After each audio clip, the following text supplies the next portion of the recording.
மாற்றுக்குரல் நேயர்கள் அனைவருக்கும் வணக்கம். அதாவது தேர்தல் முடிவடைந்திருக்கக்கூடிய நிலையில இப்ப பாத்தீங்க அப்படின்னா வாக்கு என்னும் மையத்திற்கு வாக்குப்பெட்டிகள் எல்லாம் கொண்டு செல்லப்படுது. அங்க கொண்டு செல்லும் வழியிலேயே பாத்தீங்க அப்படின்னா அந்த லாரிகள் தீப்பிடித்து எரியுது.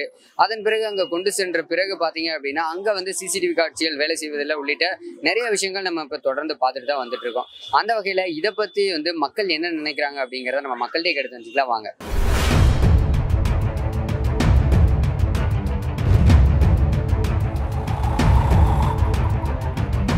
தேர்தல் அதிகாரிகளும் அதை வேண்டிய ஆளுங்கட்சிகளும் அதை கவனமாக இருக்கணும். அவங்கள ஒரு சம்பவம் நடக்குதுன்னா அவங்க அஜாக்கிரதை தான் காரணம்.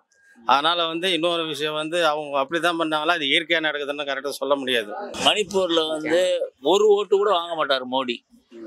அதனால என்னென்ன பண்ணணுமோ அவங்க ஆளுங்களே பண்றாங்க. மலைக்கல்லன் திருடன் சொல்லி மலைக்கல்லன் பேர்ல எல்லாம் கொள்ளடிச்சாம பாருங்க. அதே மாதிரி மோடி பேர்ல கொள்ளடிக்க கண்டிப்பா சந்தேகமாத்தையும் பார்க்கலாம். என்ன காரணம்னா இதுக்கு முன்னாடிலாம் அங்க அந்த மாதிரி பிரச்சனை வந்ததே கிடையாது. இப்பதான் சிசிடிவி கேமரா மாட்டிருக்காங்க. இந்த குறிப்பிட்ட இடத்துல இந்த மாதிரி கண்டிப்பா கவர்மெண்ட் ஏதோ ஒண்ணு பண்றாங்க, நல்லா தெரியுது. அது என்னன்றது நீங்க தான் மீடியா மூலமா தான் கொண்டு வரணும் வெளியே. என்ன பண்றது? இல்ல இப்போ வாக்குப்பெட்டி தேர்தல் அதிகாரி மேலேயும் தேர்தல் ஐஏஎஸ் அதிகாரிகள் அவர் மேலே நம்ம கைது பண்ணவங்கள. ஏன்னா ஃபுல் பொறுப்பு அவரை கொடுக்கும் போது எப்படி தீப்பிடிக்கும்? எப்படிப்பா தீப்பிடிக்கும்? இப்போ ரிசர்வ் பேங்க்ல ஒரு 500 கோடி இருக்குது, அது தீப்போச்சு யார் சொல்லுவாங்க? ரிசர்வ் பேங்க் ஆளுநர் சொல்லுவாங்க. அதேமாரி ஒரு தேர்தல் அதிகாரி ஒரு பெட்டி தீப்பிடிக்குதுன்னா அது யாரு பொறுப்பு? அவருக்கு சிபிஐ விசாரணை பண்ணுங்க. எப்படி ஆச்சு, ஏங்க கேமரா அவர் சிபிஐ விசாரணை பண்ணுங்க. ஆளுங்கட்சி செட்டப் வச்சுன்னு அவரு ஆடுறாங்க. இது கண்டிப்பா அரசியல் கண்டிப்பா இதுல இருக்கு. இது இப்ப எலெக்ஷன் கமிஷனே பாத்தீங்கன்னா இது ஆளுங்கட்சிக்கு சாதகமாக தான் நடக்குது. இப்போ எந்த ஒரு கம்ப்ளைண்ட் கொடுத்தா கூட அவங்க உடனடியாக ஸ்டெப் எடுக்கிறது இல்லை. இப்போ சிசிடிவி வேலை செய்யலைன்றாங்க, அதுக்கு கம்ப்ளைண்ட் கொடுத்தாலும் அது வேற ஏதாவது ரீசன் தான் சொல்றாங்களோ ஒழிஞ்சு இதை முன்கூட்டியே இதுக்கு முன்னேற்பாடு எதுவும் பண்ணியிருக்காங்களா என்னன்னு கேட்டால் தெரியல. ஒரு சிசிடிவி வேலை செய்யலைன்னா இப்போ கரண்ட் கட் ஆச்சுன்னா சிசிடிவி வேலை செய்யாமல் போகும். அந்த கரண்ட் கட் ஆனால் உடனடியாக அது பூஸ்டப் ஆகிறதுக்கு யூபிஎஸ் ஸ்டாண்டப் இதெல்லாம் எதுவுமே ப்ரிப்பேர் பண்ண மாதிரி தெரியல. அது மாதிரி இப்போ எந்த ஒரு எலெக்ஷன் கமிஷனே நல்லா தெரியுது எல்லாரும் பணம் கொடுக்குறாங்க இது பண்ணுறாங்கன்னு. எலெக்ஷன் கமிஷன் அதுக்கான எந்த ஒரு இதுவுமே ஸ்டெப் எடுத்து அதை தடுக்கிறதுக்கான வழி எதுவுமே பண்ணுறது இல்லை. அதனால இந்த வாக்குப்பெட்டி சிசிடிவி வேலை செய்யாதது, லாரி தீப்பிடிச்சு எறியது, வாக்குப்பெட்டி எடுத்துகிட்டு போகிற லாரி தீப்பிடிச்சுல கண்டிப்பாக அதில் அரசியல் கண்டிப்பாக இருக்கும். 534 தொகுதி இருக்குது. அது பல பிரதேசம், மலை பிரதேசம், அங்கே இங்கே ரொம்ப லாங்கில் எல்லாம் வரும். அந்த மாதிரி வரல. எல்லாமே இல்லை, ஒரு சில இடங்கள் நெருப்பிடிச்சு எரியும் வைக்கும். அது ஏற்படுற ஒரு இதுதான். என்ன சதி கிடையாது, அது சதின்னு சொல்லி நிரூபிக்கல. ஒன்று யாரும் நெருப்பு பிடிக்கல. சிசிடிவி கேமராங்கெல்லாம் உங்களுக்கு இங்கே நெருப்பிடிக்கு கேமரா செயல் வைக்கிறது வெப்ப சூழ்நிலைன்னு சொல்லி எல்லாமே சொல்கிறாங்க. வெப்பம் ஓவர் ஆச்சுன்னா சிசிடிவி கேமரா செயலிழந்து போயிடும். அதான் உண்மை. மறுபடியும் சரி பண்ணிடுவாங்க. இதில் யாரும் எப்படி போட முடியும்? மாட்டுக்கு இதை வாக்குச்சீட்டாக போட்டிருக்கோம். அந்த பெட்டியை மாதிரி இன்னொரு பெட்டி மாற்றுறதுக்கு இது ஓட்டு பட்டனில் போட்டிருக்கோம். அது ஓப்பன் பண்ணுற அன்றைக்கி தான் தெரியாது என்னது. அது வரை யாரும் போக முடியாது. பாதுகாக்கிறது மத்திய தொழில்நுட்ப படை, தமிழ்நாடு போலீஸ் கிடையாது. அவங்க பார்த்துக்கிருக்காங்க. இதை நம்ம சொல்லலாம் அப்படி இப்படின்னு. ஆனால் இது சாத்தியக்கூறு இல்லை. அப்படி சாத்தியக்கூறு இருந்ததுன்னா ஸ்டாலின் கூட ஜெயிச்சிருக்க மாட்டார். உண்மை இல்லைங்களா? அது நம்ம ஒரு பொது அறிவோடு யோசிக்கணும். ஆளுங்கட்சி மேலே குற்றம் சாட்டலாம், எதிர்கட்சி மேலே குற்றம் சாட்டலாம். ஆனால் நம்ம ஒரு பொது கண்ணோட்டத்தோட பார்க்கும்போது இதுதான் உண்மை. அதுக்கப்புறமா யார் எடுத்துட்டு போக மாட்டேங்கிறா அது நம்மளுக்கு தெரியாது. அது ஒண்ணு பார்க்கணும். அது எங்க போய் வைக்கிறாங்க கூட நம்மளுக்கு தெரியாது. யார் எடுத்துட்டு போறா, எங்க போய் வைக்கிறா, எப்படி மாறுது, என்ன பண்றாங்க, எதுவுமே நம்மளுக்கு தெரியாது. அது கண்டிப்பா கண்காணிக்கணும். நம்ம அது கண்காணி தான் நம்மளுக்கு தெரியும். யார் உண்மையான ஓட்டு யாரு போட்டிருக்கா, யார் கள்ள ஓட்டு போட்டிருக்கா. இப்போ கள்ள ஓட்டு போறேன்னு சொல்லி சொல்றாங்க. அது காசு கொடுக்குறாங்க. இப்போ எவ்வளவு காசு கொடுத்தாங்க, என்ன பண்ணாங்க நம்மளுக்கு தெரியாது. அது எல்லாமே அதுதான் கேப்சர் ஆயிருக்கும். மோடி பேர்ல பாரதிய ஜனதா இருக்கான் பாருங்க.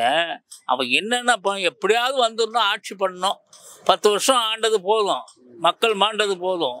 என்ன முதல் இறங்கி போயிடு. நீ எதுக்கு நீ போய் நாட்டை இதாக்கிட்டு இருக்க? ரொம்ப மோசமா ஒரு பிரதமருக்கு உள்ள தகுதி உனக்கு இல்லை. பிரதமரா நீ? ஒரு தனிப்பட்ட இனத்தை நீ சாடுற. நீ ஒரு பிரதமருங்கிறது யாருக்கு? எல்லாருக்கும் உள்ளவர் தான் பிரதமர். புரியுங்களா? அப்புறம் முஸ்லீம் தாலியை கட்டி கொடுத்துருவாங்க. முஸ்லீமா மாத்திரம் தனியாயம் பேசுற ஒரு பிரதமர் இதெல்லாம் பேசலாமா?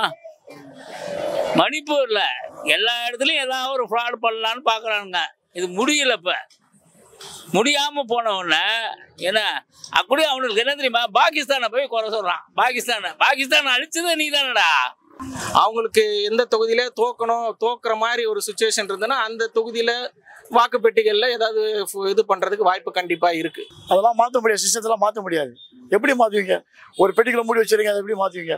அங்கே உட்காந்து சிஸ்டம் பண்ண முடியுமா? உங்களுக்கு பண்ண முடியாது. சிப்ஸை மாற்ற முடியுமா? சிப்பை மாற்ற முடியாது. எல்லாமே மத்திய அரசோட கண்ட்ரோல்ல தான் இருக்கு. மத்திய அரசோட கண்ட்ரோல் எப்படி உள்ள ரூம் ஓப்பன் பண்ணாலும் செய்ய முடியும்? ஒரு இதே போய் ரூம் ஓப்பன் பண்ண முடியுமா? ஒரு பார்லமெண்ட்லையும் இவ்வளோ பேர் இதெல்லாம் நடக்குதுன்னா ஒரு சரியான முறையான கவனிப்பு இல்லை. இல்லாதனால தான் இந்த மாதிரி அஜாக்கிரதை நடந்தால்தான் தான் நடக்குது. இதெல்லாம் வந்து அது என்னன்னு நம்ம கரெக்டாக கற்று சொல்ல முடியல. ஏன்னா அவங்க மட்டும் செய்யும் போது எதிர்க்கு இருக்கிற கட்சிக்காரங்களும் அதை உன்னிப்பா இருப்பாங்க. அது மாதிரி செய்யும் போது இவங்க விட மாட்டாங்க. ஏன்னா அது நடக்கிறது வந்து வேற வகையில நடந்திருக்கலாம். கண்டிப்பா இந்த அலட்சியம்ன்றதை விட இது என்ன சொல்லலாம்னா, ஒரு வேலைக்கு தெரிஞ்சும் பண்றாங்களான்னு கூட சந்தேகமா இருக்கு. இது அலட்சியம் சொல்ல முடியாது. ஏன்னா இப்ப எவ்வளவு டெக்னாலஜி வளர்ந்துருச்சு. உட்காந்த இடத்துலயே மேல இருந்து உட்காந்து எல்லாம் பார்த்துட்டு இருக்கேன். அப்படி இருக்கும்போது இது மட்டும் எப்படி கண்டிப்பா இதாகும்? இதுல ஏதோ ஒரு பின் சதி இருக்கு. கண்டிப்பா அதை சந்தேகப்படியான சதி இருக்கு. எல்லாருக்கும் ஒரு பொறுப்பு இருக்கு. அந்த பொறுப்பு இப்ப வந்து எந்த பொறுப்பு இருக்கோ அந்த பொறுப்பு ஆளுகள் நம்ம கேட்க முடியாது. இப்ப நம்ம வந்து எந்த கட்சி நம்ம சம்பந்தப்பட்ட ஆள சொல்ல முடியாது. எங்க கட்சி ஆளுங்கட்சின்னு சொல்ல முடியாது, திமுக ஆளுங்கட்சின்னு சொல்ல முடியாது, அதிமுக ஆளுங்கட்சி சொல்ல முடியாது. இது வந்து என்ன கேட்டா வாக்குச்சீட்டு முறை தான் சரியான இதுன்னு தோணுது. ஏன்னா பெரிய பெரிய கண்ட்ரில இப்போ இவிஎம் மிஷின் யூஸ் பண்றதுன்னு பார்த்தா 2 கண்ட்ரி தான், இந்தியா ஒன்று, நைஜீரியா ஒன்று இருக்குன்னு நினைக்கிறேன். இருக்கிறதுலே ஊழல் அதிகமா இருக்கிற இடத்துல தான் வந்து இவிஎம் மிஷினை யூஸ் பண்றாங்க. அமெரிக்கா மாதிரி பெரிய நாடுகள்லே வந்து இப்பவும் வாக்குச்சீட்டு தான். அதுவும் காலையில எலெக்ஷன் முடிக்கிறாங்க, மறுநாள் ரிசல்ட்டே சொல்லிடுறாங்க. இங்க எலெக்ஷன் முடிஞ்சு 1 மாசம் 1.5 மாசம் வந்து அந்த மிஷினை பாதுகாக்கிறதுக்கு ஒரு இடம். எதுக்கு? அது மிஷின் தானே, தட்டின உடனே ரிசல்ட் வரப்போகுது. அது ஒரே கட்டமா நடத்துறதுக்கே இங்க முதல்ல ஒரு இன்ஃப்ராஸ்ட்ரக்சர் இல்லை. அப்படி இருக்கும் போது இவிஎம் மிஷின்ன்றது எதுக்கு? பிரதமர் மோடி அவர்கள் சொல்றாரு ஒரே தேர்தல் ஒரே நாடுன்னு சொல்லி சொல்றாரு. அதெல்லாம் ஒரு மாநிலத்திலேயே ஒரே கட்டமா நடத்த முடியலையே. இப்ப மேற்கு வங்கத்துல பார்த்தோன்னா எத்தனை கட்டமா நடக்குது எலெக்ஷன்? உத்தரப்பிரதேசல எத்தனை கட்டமா நடக்குது? தமிழ்நாட்டுல மட்டும் தான் ஒரே கட்டமா நடந்திருக்கு. வேற எங்கேயுமே ஒரே கட்டமா நடக்கலையே. வெயில் காலத்துல நம்ம தேர்தல் வைக்கிறோம். எப்பவுமே பாருங்க, வெயில் காலத்துல வந்து பார்லமெண்ட் தேர்தல் வருது. அந்த தேர்தல் வர நேரத்தில் அவங்க என்ன பண்ண முடியும் சொல்லுங்க? அந்த தேர்தல் வர நேரத்தில் போயிட்டு ஏசியா வைக்க முடியும்? கேமராக்குள்ள ஏசி ரூம்ல போட முடியாது. வரவும் கூலிங் வரும், போவும், வைக்க எல்லாமே செய்யும். அதுக்கு போய் நம்ம என்ன பண்ண முடியும் சொல்லுங்க? பாவம், ஏதாவது ஒண்ணுமே செய்ய முடியாது. இது வந்து ஜனநாயக நாடு, பெரிய நாடு. இது தெரியுது உங்களுக்கு?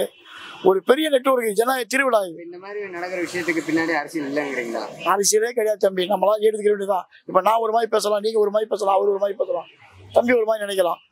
ஆகும்போது அது நடக்கவே நடக்காது. அதாவது தோக்கிற நிலைமையில எதனாலும் பண்றான்னு சொல்ல முடியாது. அது நடக்கிறது இயற்கை தான். ஏன்னா எதிர்கட்சிகளும் கவனமா இருப்பாங்கல்ல, அந்த அளவுக்கு பண்ண மாட்டாங்க. இவங்க அசாரத்திறதுனால தான் பண்றாங்கன்னா அது மாதிரி முறை சரி இருக்காது. இருக்கலாமா? கண்டிப்பா இருக்கலாம். ஏன்னா சிசிடிவி கேமரான்றது எல்லாம் கண்காணிச்சிட்டு இருக்க இடம். இன்னைக்கு என்னென்னமோ வந்து டெக்னாலஜி வந்துட்டு இருக்கு. அது மட்டும் கைவிட்டு பர்டிகுலர் எப்படி போச்சு? அங்க வந்து இப்படி தீ பிடிச்சிச்சு, இங்க ஊட்டிட்டு எப்படி இந்த மாதிரி ஆயிடுச்சு, இங்க எப்படி கேமரா அடிக்கடி இது இங்க கோயம்புத்தூர் தான் அடிக்கடி 2 வாட்டிக்கு ஆயிடுச்சு. 2 வாட்டி இந்த மாதிரி ஆயிடுச்சு. கண்டிப்பா சந்தேகப்பட வேண்டிய ஒன்று இருக்கலாம். நீங்க சொன்ன மாதிரி அந்த ஆளுங்கட்சியோட சப்போர்ட்டும் இருக்கலாம். அன்னைக்கு இப்ப இருக்க ஸ்டேட் ஆளுங்கட்சி சந்தேகம் இருக்கலாம்.